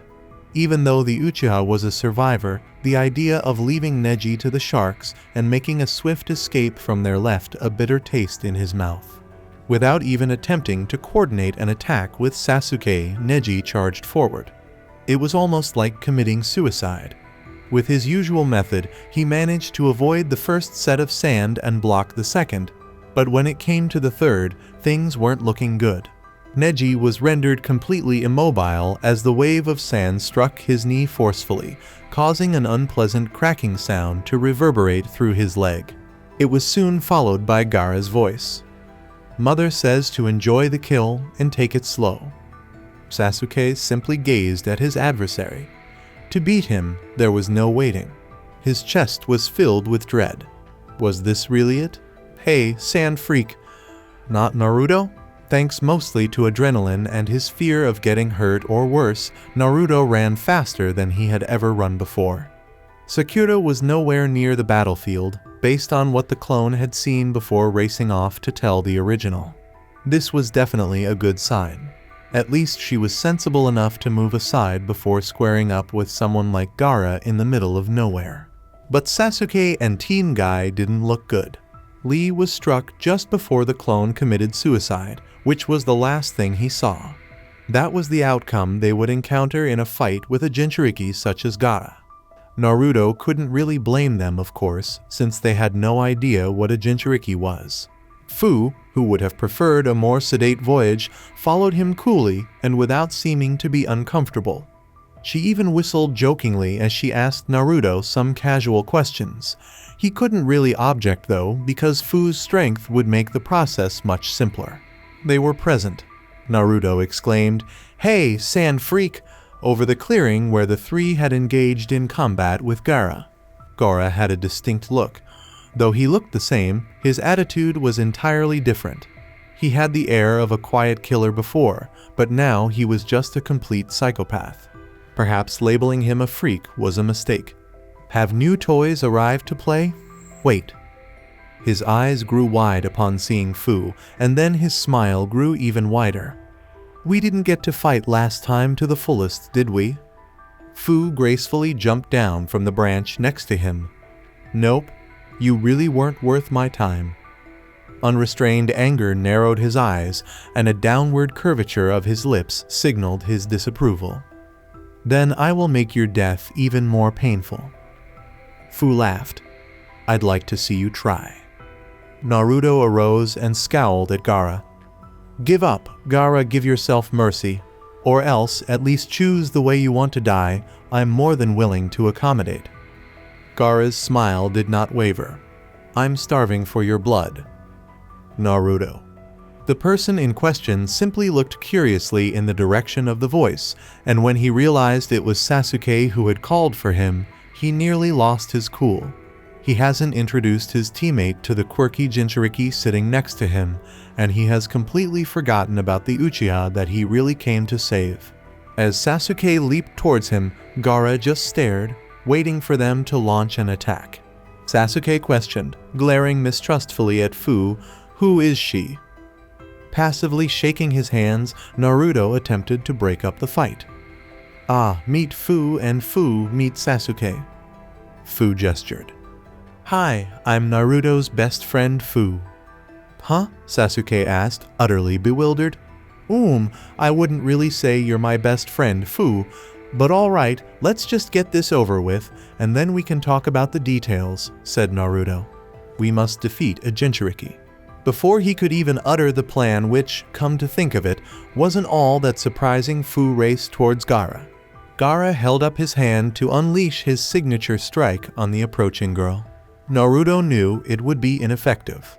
As Fu danced around the beach, she casually dodged and swerved through the projectiles, acting as though they were insignificant weapons of mass destruction that had not yet claimed the lives of numerous Jonin. She appeared to be amused by the entire situation as she went along, wearing a cheery smile. Given that Fu didn't require his assistance, Naruto wasn't sure if he wanted to assist her. Sasuke watched her fight and asked, momentarily stunned, "Where did you find this person?" Naruto gave a shrug. In the woods. Sasuke, go ahead and find Sakura in the meanwhile. We're going to drive away, Gaara. HN. Sasuke was confirming that, so Naruto just nodded and entered the battle in front of him. With a scowl on his face, Gaara threw sand over sand at the girl who was blitzing him, but to no effect. Every time the opposing Jinchuriki missed, Fu responded with kicks and punches, further enraged the red-haired boy. The fight was still one-sided, leaving his face covered in bruises and his own blood. Fu, do you need any help? Fu ducked under another beam of sand, then spoke. Not really. Gaara's pale face was further exposed as the sand armor on his face cracked even more. At that moment, the sand surrounding Gaara began to blow into the sky, encircling him as Fu watched closely. Gaara was completely engulfed in a ball of sand a few seconds later. Why? Once Naruto saw what the red-haired boy had done, only one thought crossed his mind. It was not attractive at all. You were talking about helping me. Yeah, I might need some. The idiot trying to release Shukaku, or part of it anyways. We have to break through this ball before he does, Fu said, continuing to look ahead. Crack the barrier? What could possibly breach the nearly impenetrable wall of sand in front of Naruto? A loud crack in the air appeared as Fu punched the dome and shot forward in a blur. After moving away, she exposed a tiny crack where she had attacked, which quickly healed. Yes, it was nearly indestructible. It was no joke to be able to withstand a full power blow from a skilled Jinchuriki. Unless the Kyuubi suddenly decided to offer him chakra out of pure kindness, Naruto just lacked the firepower to break through the shield on his own, and the likelihood of Gaara ending up a circus clown was higher. Perhaps power was not necessary after all. He required some pressure. While Naruto couldn't recall much from the academy, he could recall some of the things Iruka had yelled at him non-stop during class. The pressure increases with decreasing surface area. In other words, the ideal tool in this circumstance was a blade. Call forth Shadow's Abusa. Zabuza vanished in an instant, leaving Naruto with a sword to use, having known his will from the moment he was summoned. It was not, in the slightest, an ordinary sword, perfectly forged. The enormous sword in Naruto's grasp was meant to kill. Fu was unaware of that, and the all-black weapon didn't even seem to faze her. A sword? What do you think a sword would do, Naruto? I couldn't even get through the... Shortly after, Naruto stopped listening to her. She was accurate. Even if the legendary sword he was holding had any power, he wasn't sure. That much was certain: it wouldn't be enough to cut through before the shield regenerated. He required more. Much more. Kakashi had barely taught him this technique. He had only been shown it in passing. He needed to use it. Kakashi naturally believed that water was the only element in Naruto. Naruto, however, was wiser. He gained bonus stats in lightning and water with the Stormbringer title, so he could use lightning jutsus whenever he wanted. Naruto, however, was too impatient and too skilled to pick up a lightning jutsu so soon after mastering 2 water-release jutsus. He had to remain faithful to the next big thing, something he only attempted during the middle of training when his sensei wasn't present, for about a week or so before giving up due to the extreme difficulty of it. Taking a deep breath, Naruto reached into his body and extracted the chakra. Prior to molding it to his will, the chakra emerged from his coils and flowed to his hand. His eyes opened. The blue particles of lightning whizzed around the metal of the dark black sword with terrifying speed, creating a dangerous crackling sound. A layer of lightning covered Kubikarabacho. However, Naruto could feel his control ebbing away with each passing second. He dashed in the direction of the sand dome without further thought. Given his current speed, it would likely be his only chance to hit Gaara clean. He brought a weapon of hell down onto the sand and spun, holding the sword with 2 hands. With some difficulty, his sword sliced through the ball's side, slicing it into what looked like half. As the sand began to fall away, Naruto dropped the sword to his other hand, revealing the wide-eyed Gaara inside the other half.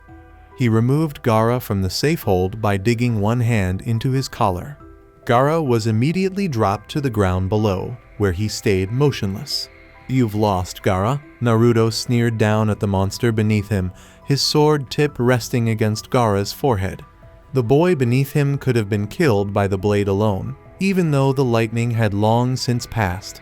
He never imagined seeing the expression on Gaara's face.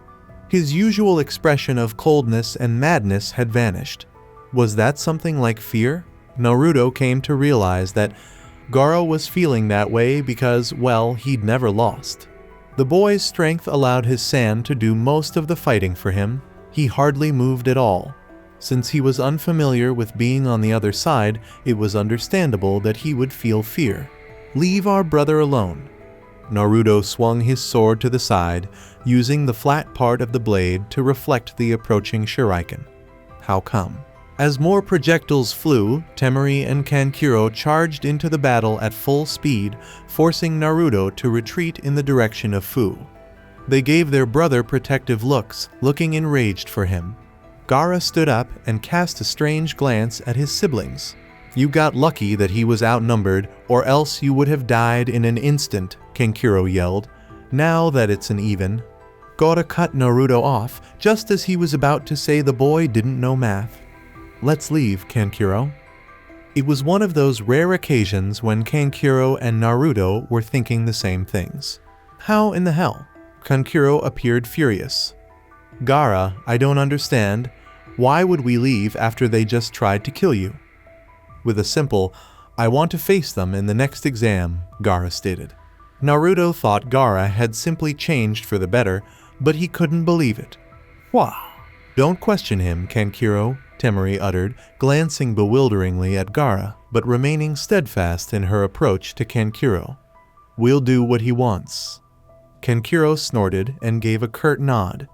He gave Fu and Naruto another angry look, and then the 3 of them walked away. Fu turned to face Naruto. "Should I chase and subdue them?" Naruto laughed. "Not needed." There was a pleasant silence for a while until Fu decided to interrupt with a query of her own. So what now? Naruto gave a clap of his hands. I'll regroup my teammates and enter one of the towers. Fu appeared perplexed. But didn't you say you didn't have an Earth Scroll yet? Naruto grinned. As Ibuki recounted his valiant stories to obtain the Heaven Scroll he now held, Kuratsuchi laughed. Saki, their third teammate, had vanished from sight, but it didn't really matter that much. The girl in question was capable of surviving anything. Kiro-san, take out the Earth Scroll, Ibuki said. We can probably hide it somewhere when we look for Saki. Although Kuratsuchi disagreed with the approach, he nevertheless followed through. The satisfying sensation of the scroll filling her hands made her reach into her back pocket. It's right here. What? The girl looked at the plastic tube she was holding. It resembled the scroll that Ibuki was holding and was shaped like a cylinder. That's not a scroll, Kuratsuchi-sanai. Naruto. With a wink, as though he were sharing a dark secret with Fu, Naruto revealed the Earth Scroll to the taken-aback girl. While Kuratsuchi was unconscious, he replaced her scroll with a fake one, and felt only a little bad about it. Just a little bit. It was official, the second exam was over. So this was it for today. I will continue the story in next part. Till then, we weeb offline.